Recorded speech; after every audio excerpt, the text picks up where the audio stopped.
ये कहानी मेरे पास जो है वो मुकेश छाबड़ा जी के थ्रू आई। और फिर मैंने एक्चुअली उन्होंने इतना इंसिस्ट किया। यूजुअली जैसा वो लोग मतलब जिस तरह से पूरा सेटअप था, पूरी तरह से स्क्रिप्ट लिखी भी नहीं गई थी। हम लोग ऐसा प्रेफर नहीं करते हैं कि कोई इतना कच्चा प्रोजेक्ट हमारे पास आए। उसमें अगर इमोशनली इन्वेस्ट हो जाते हैं तो फिर बहुत मतलब बिखर अजीब सी चीज़ें हो जाती हैं। तो फिर मैं अवॉइड ही करती हूँ। पर उन्होंने कहा नहीं, आप सुनिए। तो फिर मैंने सुना।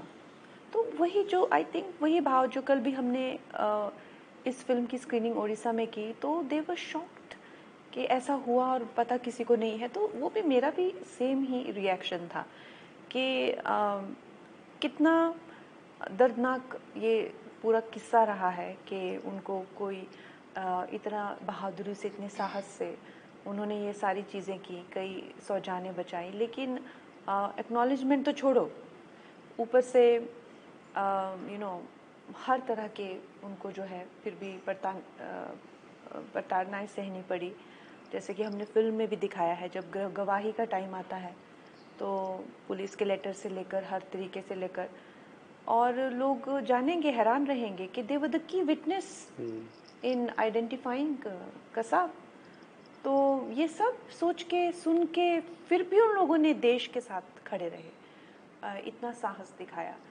और उससे जो है जो प्रेरणा मिलती है हमें कि हमारे जो एक आम कर्मचारी हैं, इस फिल्म में नर्सिस के अलावा जो है वॉचमैन हो गए या वार्ड बॉयज़ हो गए, मामा मौसी हो गए। जब हम अस्पताल सोचते हैं तो आई मीन ऐसा नहीं है कि डॉक्टर्स का कंट्रीब्यूशन कोई कम करना चाह रहे हैं हम। लेकिन एक मिनट के लिए हम उनके बारे में या ऐसे कई करोड़ों कर्मचारियों के बारे में क्यों नहीं सोचते हैं। तो इसी भाव को लेकर, और ख़ासकर क्योंकि शायद अगर मैं एक एमपी नहीं होती या इस भावना से नहीं जुड़ी होती तो मेरे मन में शायद नहीं आता कि मैं क्यों ये रोल करूं, इसमें इतनी सारे नर्सेज हैं, इतने सारे लोग हैं, मैं क्यों बनाऊं इसको और मुझे क्या मिलेगा एज एन एक्टर।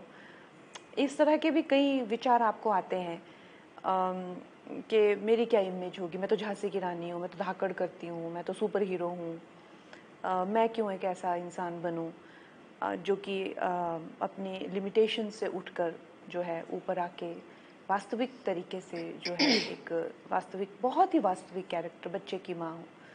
तो इस तरह के कई भाव मुझ में आते। लेकिन क्योंकि मैं अब अलग एक दुनिया में हूँ और उस दिन ब दिन जो मैं देखती हूँ, तो इससे एक मुझ में एक अलग जो एक मैच्योरिटी कह लीजिए या एक अवेयरनेस कह लीजिए वो आई है। तो बहुत मेरा मन हुआ कि जो प्रधानमंत्री जी की भारत भाग्य विधाता योजना है उसको लेकर ये एक अच्छा रहेगा।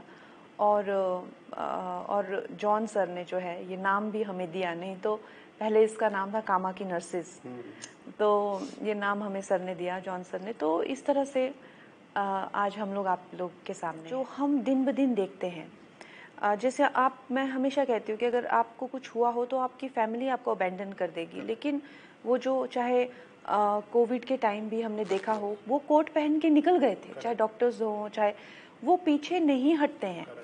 चाहे आप टीबी के मरीज हों, चाहे आप कोई भी कॉन्टेजियस आपको बीमारी हो, क्या कभी किसी हॉस्पिटल ने आपको डिनाई किया है? नहीं कर सकते।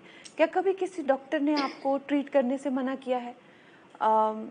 ये जो कभी किसी नर्स या मामा मौसी ने आपके सेवा करने से, आपके कमरे में जाने से मना किया है? चाहे आपको कोई भी बीमारी हो जाए, कितनी भी कॉन्टेजियस क्यों ना हो, सब लोग आपके साथ खड़े रहते।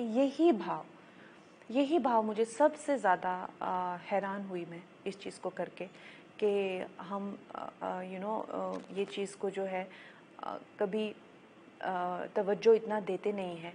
लेकिन बाहर गोलियां चल रही है, बारूद गिर रहे हैं। वो लेडीज ने 20 डिलीवरीज की, और ऊपर से नीचे से ऊपर आ जाके भाग भाग के चीज़ें की। तो क्या वो जज्बा होगा और क्या वो उनमें मानवता का जो है और कर्म के प्रति, ड्यूटी के प्रति उनकी जो एक निष्ठा होगी, वो भाव मुझे सबसे ज़्यादा छुआ। और सेम टाइम में उनकी फैमिली भी सफ़र कर रही होगी, उनकी फैमिली को कौन देख रहा है? बिल्कुल, वो तो हमारी फिल्म में वो भी अच्छे से, बहुत अच्छे से निकल के आता है। बहुत नोबल प्रोफेशन है। और क्या इस फिल्म के बाद कुछ बदलाव आने वाला है उन नर्सों की ज़िंदगी में? आई थिंक नर्सिस की ज़िंदगी से ज़्यादा नीरज जी बदलाव हमें चाहिए कि लोगों की जो भाव हैं, भावनाएं हैं, उनके लिए उसमें बदलाव आना चाहिए। सबसे ज़्यादा तो I think it is the most sexualised profession. ठीक है, नर्स बोले तो आप जितने हेलोइन में कपड़े पहनना या इस तरह से जोक्स होना या इस तरह से उनको they are underpaid, they are overworked and they are most sexualised, you know. क्योंकि हमारी फिल्म में एक डायलॉग भी था कि दो लोग जो है नर्स को देख के पीछे से टाइम मिला तो दो चार बातें भी कर लो। तो खैर वो कुछ समय को लेकर हम उसको नहीं रख पाए, पर वास्तविकता वही है समाज की। आज नर्स आप बोले तो उनको जिस तरह की उनकी आउटफिट को लेकर आप कह लीजिए या उस तरह से पूरा जो उनको समाज में जिस तरह से देखा जाता है, हम उनको वो रिस्पेक्ट नहीं देते जो वो डिज़र्व करते हैं। तो लोगों की जो धारणाएं हैं, और वही सेम चीज़ चाहे वो हमारे वॉचमैन हो गया, मामा मौसी हो गए, मौसी लोग जो है कितना ज़रूरी काम करते हैं। सारी जो है वो मरीज़ों की क्लीनिंग से लेकर यू नो एवरीथिंग, पूरे हॉस्पिटल को साफ रखना, चीज़ें प्रोवाइड कराना, इतना इम्पोर्टेंट काम होता है। लेकिन दे आर जस्ट ऐसे कहते हैं ना कि मतलब दिखते तो हैं पर नज़र नहीं आते। आप कभी उनको रजिस्टर नहीं करोगे। तो ये हमारे भारत के भाग्य विधाता हैं। और ये इस फिल्म से अगर हमारा नज़रिया चेंज होता है और हम लोग 2 मिनट के लिए ये एक इक्वालिटी की भावना जो है हम सब में अगर आएगी, कि जैसा अब घर में हर जगह बात हो रही है कि भाई खाना बनाना क्या सिर्फ माता का ही काम है, खाते तो सब हैं।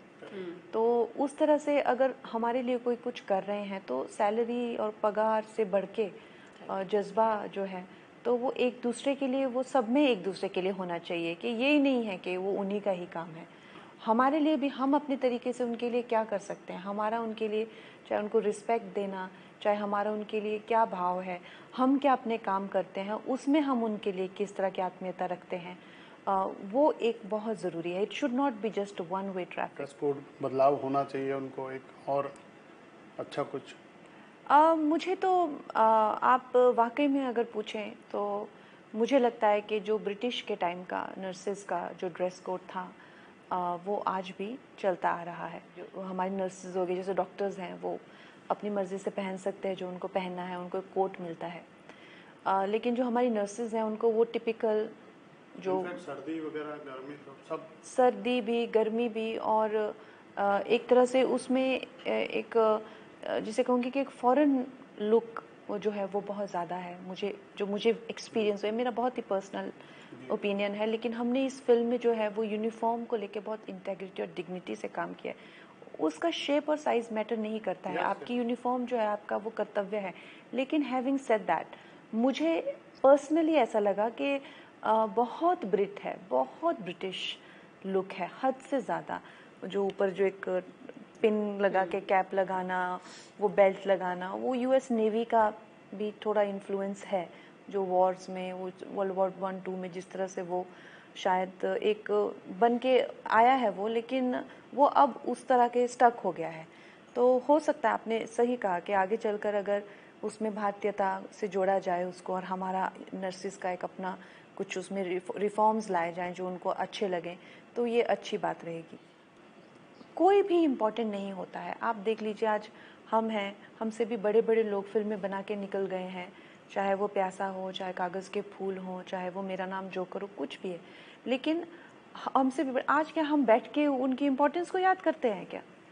वास्तविकता यही है कि कोई भी इम्पोर्टेंट नहीं है, चाहे आप दुनिया में बड़े से बड़े लोग आके गए हैं, लेकिन जो वो करते हैं वही दुनिया में एक इम्पैक्ट छोड़ के जाता है। तो हम लोगों को ये चीज़ जो है, हमारे जो आम कर्मचारी होते हैं उनसे सीखनी चाहिए। जो खासकर हम जैसे लोग अपने बबल में रहने लग जाते हैं कि the world begins with us and it ends with us. हमारे जो एक कर्मचारी हैं वो कितनी सहजता से काम करते हैं, वो कितने इम्पोर्टेंट काम करते हैं। कभी एक कर्मचारी जो है वो ट्रेन के वो कोऑर्डिनेशन का वो कुछ करना, बवाल हो जाता है पूरे देश में।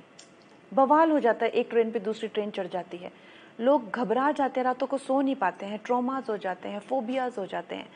लेकिन जो भाई आप जिसका नाम नहीं जानते, बहन जो भी हैं, वो दिन ब दिन एवरी डे अपने घर के प्रेशर्स को भूलकर, अपनी मानसिक संतुलन को साइड में रखकर, अपने जो हर दिन दिन ब दिन जैसे सूरज उगता है वो उगेंगे ही उगेंगे, जैसे चांद आएगा वो आएंगे ही आएंगे, वो काम कर रहे हैं। वो इम्पोर्टेंट ये नहीं है कि किसने किया, इम्पोर्टेंट ये है कि क्या किया। तो ये जो भाव है, ये फिल्म हमें उनसे सिखाती है। कल मेरे साथ उड़ीसा सीएम बैठे हुए थे, उनकी आंखों में भी पानी आ गया। तो हम लोग उनसे सीख रहे हैं। यही असली ये फिल्म का वो है कि ऐसा नहीं है कि हम ही लोग सिखा सकते हैं, हमें भी सीखना चाहिए हमारे जो कर्मचारी भाई बहन हैं उनसे।